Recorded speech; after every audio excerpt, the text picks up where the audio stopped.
Food is addictive on chemical level because all carbohydrates, when they cooked, turn chemically into sucrose, into white sugar. And white sugar is very addictive substance. Everybody knows that. You can read the book Sugar Blues, and you will see their proof beyond any doubts that white sugar is addictive. So when we eat cooked carbohydrates, it looks like it's brown rice. It looks like it's baked squash, organic squash. It has different texture, but if you will really look in a huge microscope, electronic microscope, you will see that the structure of that chemical structure is sucrose, white sugar.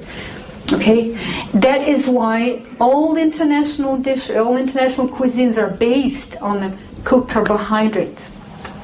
Okay, so that's just one level, chemical level of addiction to cooked food. The next one is the biological level, the chemical, biological, mental, and spiritual. So the second one is biological. We were all already been raw fooders in our lifetime when we were just born, because our mother was feeding us raw breast milk. She did not steam it. She did not pasteurize it. In fact, if you would drink pasteurized, you wouldn't be as healthy. So you already were on raw food in your life. And some people testified yesterday that they've been on just breast milk for a year or two.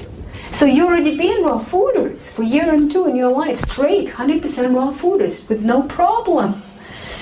And then your pediatrician told your mother that you need to begin to feed your baby cooked food. And your mother bought some colorful bottle with 18 months of life shelf and put you on a special chair and put your new bib, and your father was there with the camera, remember?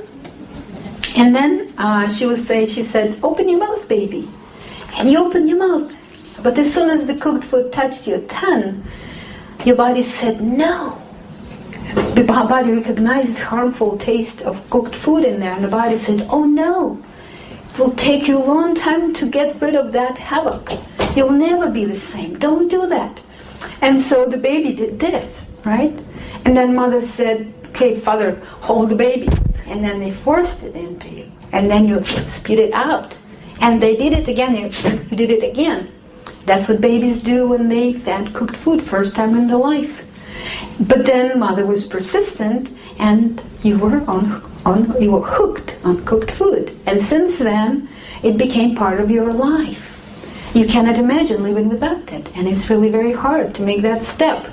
So that's biological level of addiction to cooked food. And I want to remind you that the good news is that if you only stay for 2 months raw, 100%, your body is capable of flipping back. And your body will actually produce only juices that are needed for raw food diet, which is much less. According to Dr. Zalmanov, who published the book Sacred Wisdom of Human Body, when we eat 3 cooked meals a day, our body produces 2 gallons of digestive juices per day. When we eat raw food, it's somewhere roughly around 2 cups. 2 gallons, 2 cups, huge difference. To produce 2 gallons, it takes about 70 to 80% of our entire energy. So whenever you stay 2 months on raw food, your body flips back to become a raw food body, and then you produce less digestive juices. How many of you have noticed that you produce less juices, that you don't salivate, that you don't have no growling anymore? How many of you? Raise your hand. Look around. See, there's several people. I'm not lying. I'm not making it up. It's true. Okay, and then the next level is mental level of addiction to cooked food. Because we live in a stressful world. We have lots of stress every day. And we were not educated how to handle the stress. Nobody ever told you when you were a child, maybe some exceptions, but nobody told you, hey, whenever you have stress, go for a walk. And just go for a walk. Most people said, well, you cried, baby, here is a lollipop for you. Oh, you feel bitter, let me buy you some ice cream. That's what we were told, that food is comforting. And so majority of our food stopped being nutritious. It's not important anymore. It's very important that it is comforting. So we now eat for comfort, not for nutrition. And it's way more important because our life is so stressful.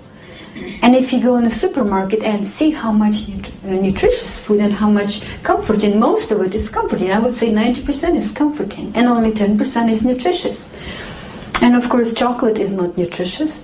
Not at all. It's very comforting. And cake is not nutritious. It's comforting. And popcorn is not nutritious. It's comforting. And so lots of food is comforting. Very comforting. The more comforting, the less nutritious. And so the best way to handle the stress is to go for a walk. And then the second thing you could just drink some water. Because whenever we go for a walk, our muscles produce some positive hormones, including some endorphins. And then we feel better. These endorphins counteract the negative emotion, negative hormones that when we have negative emotions, stress. So then we begin to feel better. And everybody knows that. You all experience that. When you're walking, you always feel better. Even if you don't like to walk, even if you're physically not fit, after walk you always feel better. Feel emotionally better. And finally, okay, chemical, biological, mental, and then spiritual addiction to cooked food. Because we are all spiritual beings.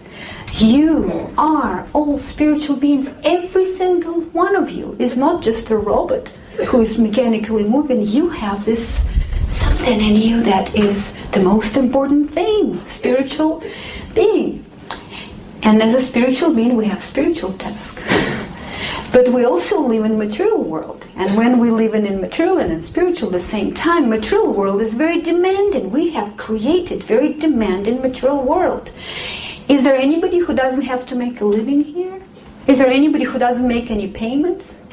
Is there anybody who doesn't pay car insurance? Is there anybody who doesn't have to do certain things every single day, whether you want it or not?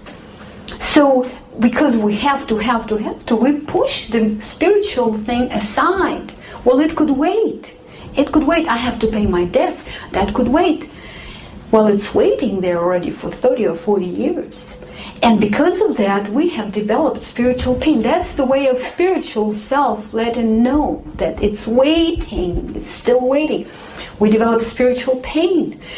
That spiritual pain is not like physical pain, but it's much worse. It makes people commit suicide. It makes people feel depressed and take antidepressants. And that makes us feel so unhappy and so bored and so empty and feel such a grief. Because it's very, very important. And so that grief is so unbearable that we would like to have a break. We're searching for some pleasures. When we follow our spiritual mission, we don't look for pleasures because our life is just plain happiness. But when we don't, when our life is really shallow, then we're looking for pleasures. Are we looking for pleasures? What are pleasures? And what is the difference between pleasure and happiness? When you buy on yourself a new dress, is it a pleasure or happiness? Some people think it's happiness, but it's actually pleasure. And when you buy yourself a new expensive car, is it a pleasure or happiness? When in Russia, they all believe it's happiness. What do you think? What is it? It's just a pleasure. When you eat in good food, delicious food, what is that? Happiness? Pleasure. So what is happiness? Happiness is when you are fulfilling your spiritual self, when you connect it to your inner being. That's happiness, and that's the feeling. It doesn't go anywhere away. Actually, happiness fills you with energy, and it gives you, and it doesn't take any hormones from your body. It doesn't waste anything. When pleasures, whenever you experience pleasure, is wasting your hormones, is draining your system. In order to eat, you need to drain some hormones. In order to experience high, you need to drain some hormones. And people who use pleasures all the time, like, some people have so much money, they could buy any pleasures. they become very depressed because they drain their positive hormones. They lack hormones. So pleasures are really harmful. No wonder all masters were staying away from pleasures. They were trying to live the life with little pleasures so they will be closer to happiness. That's two things. Some people think that they could substitute happiness with more pleasures. They think the more pleasures they have, the closer they to happiness, but actually they're further and further away. So the most accessible, the most available, the most inexpensive pleasure is cooked food. And it does knock you down for a few minutes. For 49 cents you buy a bag of chips at any convenience store. And you eat them and your brain becomes foggy for a couple minutes and you're having a break from your spiritual pain. And we want it to last. So we go again and again and again. We eat enough so it lasts for several hours. And that's the hardest level of addiction to cooked food, the spiritual level.